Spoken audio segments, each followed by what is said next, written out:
नमस्कार, स्वागत है एक बार फिर से आप सभी का आपके अपने चैनल हनुमान सेवा परिवार में। आशा करते हैं कि प्रभु श्री हनुमान जी और परम पूज्य गुरुदेव बाबा नीम करौरी महाराज जी आप सभी भक्तों पर असीम कृपा सदैव बनाए रखें। दोस्तों, भक्ति के मार्ग पर आगे बढ़ते हुए किसी भी कर्म, किसी भी क्रिया या किसी भी प्रार्थना के लिए उसके परिणाम को प्राप्त करने हेतु सबसे ज़्यादा जो अनिवार्य आधार होता है वह होता है धैर्य। अगर मनुष्य के अंदर धैर्य की कमी होती है तो वह अपने गुरु, अपने ईश्वर की शरण में रहकर भी व्याकुल होता रहता है। उसे यह तो विश्वास होता है कि उसके गुरु, उसके ईश्वर उस पर जरूर कृपा करेंगे और उसे अनुकूल ही परिणाम लाकर देंगे, परंतु फिर भी न जाने क्यों उसके मन में बारंबार व्याकुलता होती रहती है। और यह जो व्याकुलता होती है यह उस भक्त के धैर्य को समाप्त करती जाती है।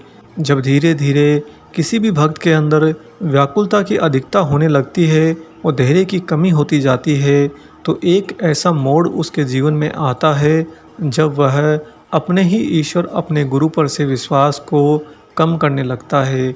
इसीलिए विश्वास करने से ज़्यादा ज़रूरी होता है अपने अंदर धैर्य को बनाकर रखना।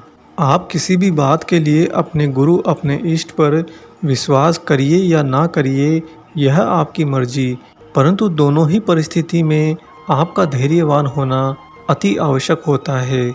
महाराज जी अपने सारे भक्तों को सबसे बड़ा जो संदेश देते हैं वह ये कि भले ही तुमने मुझ पर सब कुछ अपना छोड़ा है, भले ही तुमने मुझे अपनी प्रार्थना भी बताई है, मैं सब कुछ जानता हूँ, सब कुछ देखता हूँ, लेकिन फिर भी हम दोनों के मध्य में जो सबसे ज़्यादा महत्वपूर्ण आधार बनता है वह है तुम्हारा, यानी कि भक्त का धैर्यवान होना। अगर तुम्हारे अंदर धैर्य नहीं होगा तो मेरे द्वारा लाए गए अनुकूल परिणाम को तुम भली भांति सहजता के साथ में कैसे ग्रहण करोगे।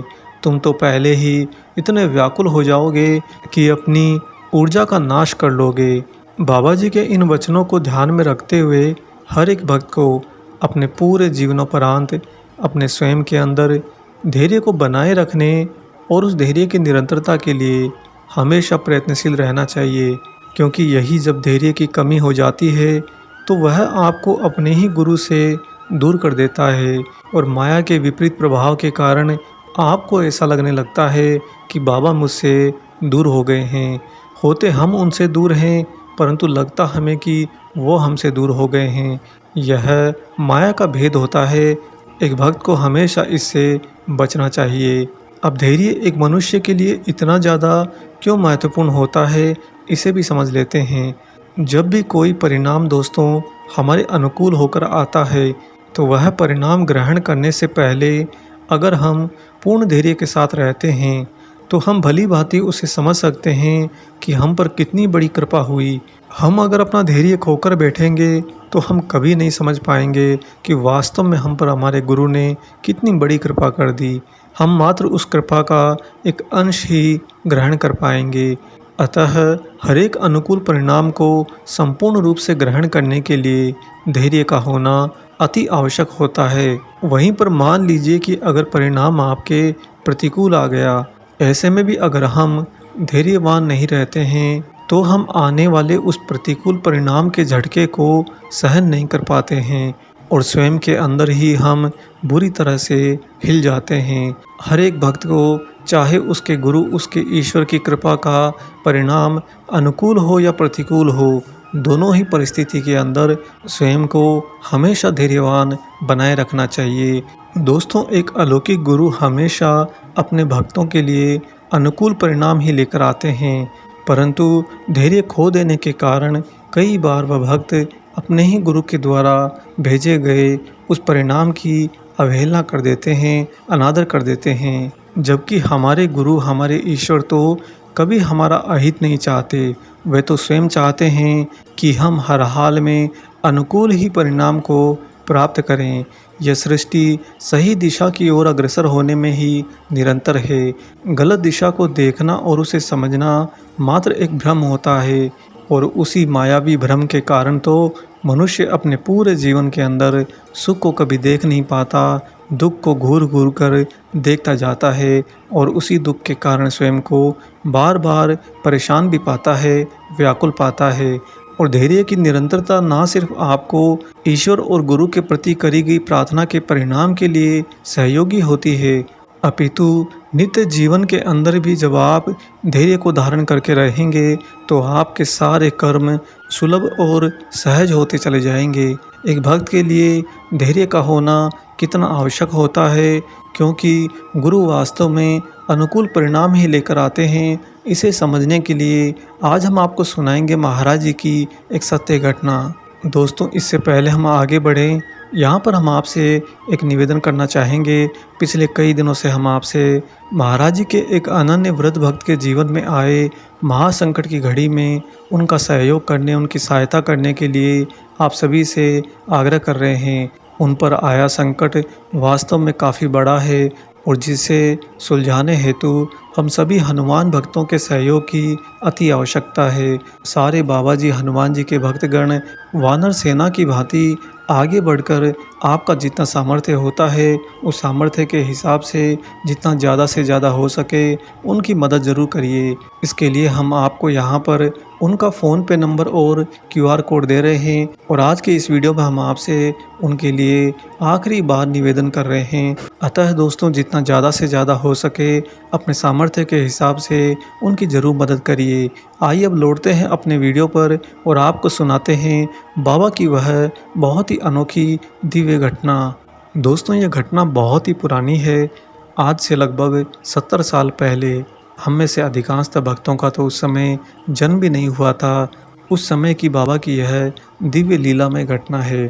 सन 1955 में महाराज जी दिल्ली में स्थित बिरला मंदिर में ठहरे हुए थे और फिरोजाबाद के एक सर्राफ व्यवसायी जिनका नाम था श्री राधे श्याम जी, वह महाराज जी की सेवा में निरंतर यहाँ वहाँ टहलने में लगे हुए थे।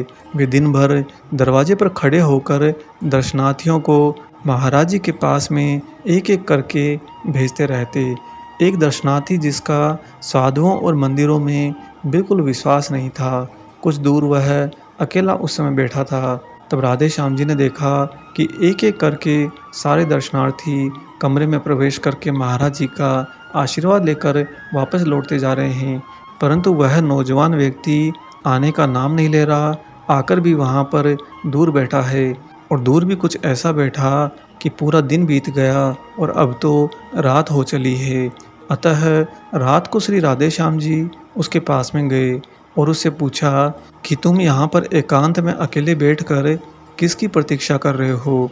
उस व्यक्ति ने उत्तर दिया कि मैं बिरला जी से पहले मिला था और उन्होंने मुझे बाबा से मिलने के लिए कहा है, परंतु मैं उनसे अकेले में मिलना चाहता हूँ। तब चूँकि रात्रि पहले ही हो चुकी है, अतः राधे श्याम जी ने उसे दूसरे दिन सुबह आने के लिए कहा, लेकिन वह तो वापस जाने के लिए राजी नहीं हुआ। तब राधे श्याम जी लौटकर वापस बाबा के कमरे में आए और उन्होंने जब महाराज जी से चर्चा की तो बाबा बोले, उसे अपने कमरे में सुला लो, कल प्रातः हम उससे बात करेंगे।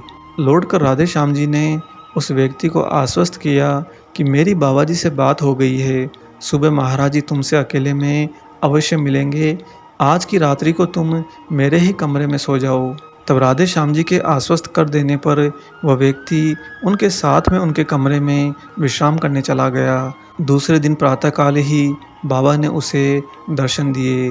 दोस्तों, महाराज जी से मिलकर वह बोला कि मैं, मेरी पत्नी और एक लड़का, बस इन 3 ही प्राणियों का मेरा छोटा सा परिवार है, परंतु मेरा लड़का सन 1950 से ही गायब है और मैंने बाबा नीम करोली महाराज जी के बारे में बहुत सुना है कि वह सब कुछ जान जाते हैं, आगे पीछे का हर एक व्यक्ति का बता देते हैं। इसलिए मैं बड़े दूर से इस आस में यहाँ पर बिरला जी के भवन में उन्हीं महाराज जी से मिलने के लिए आया हूँ। मैं बस इतना जानना चाहता हूँ कि मेरा वह लड़का जो सन 1949 से गायब है, वह अभी जीवित भी है या नहीं है। मुझे उससे मिलने की आशा करनी चाहिए या फिर नहीं करनी चाहिए। बाबा ने उसकी बातें बड़े गौर से पूरी सुनी और उसके बाद में उसे आश्वासन के साथ में विदा किया कि जा, तेरा वह लड़का 6 महीने में मिल जाएगा। दोस्तों, वह व्यक्ति यह भी जानता था कि बाबा के मुख से निकले वचन कभी झूठे नहीं जाते। अतः वह महाराज जी के आश्वासन दे देने के बाद में बाबा को प्रणाम करके उनका आशीर्वाद लेकर वापस लौट आया। इसके ठीक 4 महीने बाद ही उस व्यक्ति का मन व्याकुल होने लगा। उसका धैर्य धीरे-धीरे उसका साथ खोने लगा। तब ऐसी स्थिति में वही व्यक्ति जो बाबा पर इतना सटीक और दृढ़ विश्वास बनाकर वापस लौटा था, वह अब अपना धैर्य खो देने के कारण श्री राधे श्याम जी के फिरोजाबाद स्थित आवास पर निराशाजनक पत्र भेजने लगा। उन्होंने उसे सूचित किया कि इस समय बाबा तो पहाड़ पर गए हुए हैं और उनके आने के बाद ही तुम्हारे पत्रों का उत्तर दिया जा सकता है। राधे श्याम ने जब ऐसा जवाब लिखकर वापस उसे भिजवाया, उसके लगभग 15 दिन बाद में फिर से उसने व्याकुलता में अपने धैर्य की कमी में महाराज जी के नाम से निराशाजनक पत्र लिख दिया। उसने पत्र में लिखा कि 4 महीने हो चुके हैं, मेरा लड़के का कोई पता नहीं। बाबा तो बोले थे कि 6 महीने में मुझे मिल जाएगा, लेकिन अभी तक उसका कोई पता नहीं चला है। तब राधे श्याम जी ने उसके पत्र का जवाब लिखकर उसे भेजा कि बाबा के द्वारा दिए गए समय में अभी तो 2 महीने बाकी हैं, इसीलिए व्यर्थ में बार बार यहाँ पर पत्र भेजने का कष्ट कृपया ना करें। दोस्तों, यहाँ पर राधे श्याम जी महाराज जी की भक्ति तो करते ही थे, साथ ही स्वयं के अंदर अथाह धैर्य को सदैव धारण किए रहते। वह भली भांति समझ गए थे कि यह जो भक्त व्यक्ति है, यह अंदर से धैर्यहीन हो रखा है। बार बार इसी के कारण भय उसमें जन्म लेता है और वह व्याकुल होकर बाबा की ही कई बातों पर पहले विश्वास करके अब विश्वास को त्याग रहा है, उन पर शंका कर रहा है। इसीलिए वह निराशाजनक पत्र मुझे बार बार लिखकर महाराज जी के बारे में पूछ रहा है। इस बार जब राधे श्याम जी ने पत्र के जवाब में बिल्कुल ही दृढ़ता के साथ में लिख दिया कि जब बाबा की कही बात में अभी समय शेष रहे तो तुम क्यों बार बार यहाँ पर पत्र भेज रहे हो, और हुआ भी ठीक वैसा ही जैसी महाराज जी की कृपा होनी थी। अगले 2 महीने के भीतर ही दोस्तों, उस व्यक्ति के खोए हुए लड़के का पता चल गया और वह सकुशल वापस घर लौट आया। अगले 6 महीने की अवधि बीत जाने के बाद में उस व्यक्ति ने श्री राधे श्याम जी को सूचित किया कि उनका लड़का अब मिल चुका है। वह चंडीगढ़ में अध्यापक है और उसने बाबा का पता भी पूछा ताकि वह स्वयं भी बाबा के पास में जाकर उनका आभार व्यक्त कर सके। यह सब कुछ हो रहा था परम पूज्य गुरुदेव बाबा नीम करोली महाराज जी की स्वयं की इच्छा से, उन्हीं की कृपा से। एक भक्त जो उन पर दृढ़ विश्वास करके उन्हीं के पास में अपनी समस्याएं लेकर जाता है और बाबा के द्वारा उसके अनुकूल परिणाम के लिए जब आश्वस्त कर दिया जाता है, तब वह धैर्य की कमी होने के कारण बार बार स्वयं में व्याकुल होता जाता है और महाराज जी पर ही संदेह करने लगता है। दोस्तों, राधे श्याम जी कहते हैं कि आपको अपने जीवन के अंदर हर तरह के परिणाम, चाहे वह अनुकूल हो या फिर प्रतिकूल हो, दोनों को व्यवस्थित धारण करने हेतु स्वयं के अंदर हमेशा धैर्य बनाकर रखना चाहिए। धैर्य ही आपका वह आधार है जिसके ऊपर खड़े होकर आप वास्तव में भक्ति की गहराई को प्राप्त कर सकते हैं। गुरु और ईश्वर आप पर कृपा तो कर देंगे, परंतु उनकी उस कृपा को आप कैसे ग्रहण कर पाते हैं, ये सब कुछ आपके धैर्य पर निर्भर करता है। दोस्तों, आशा करते हैं बाबा जी का ये प्रेरणा भरा विशेषांक आपको जरूर पसंद आया हो। इसमें छिपी महाराज जी की गहरी बातें आप सभी अपने जीवन में जरूर अनुसरण करें। बाबा की कृपा तो होगी ही, साथ ही आप महाराज जी की कृपा को बड़ी सहजता और सरलता से ग्रहण भी कर पाएंगे। इसके साथ ही इस वीडियो को ज़्यादा से ज़्यादा अन्य सभी राम भक्तों, हनुमान भक्तों से ज़रूर शेयर करें। मिलेंगे बहुत जल्दी ही एक और ऐसे ही नए वीडियो के साथ में।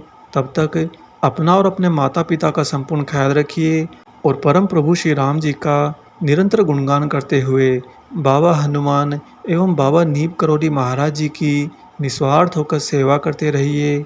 जय सिया राम।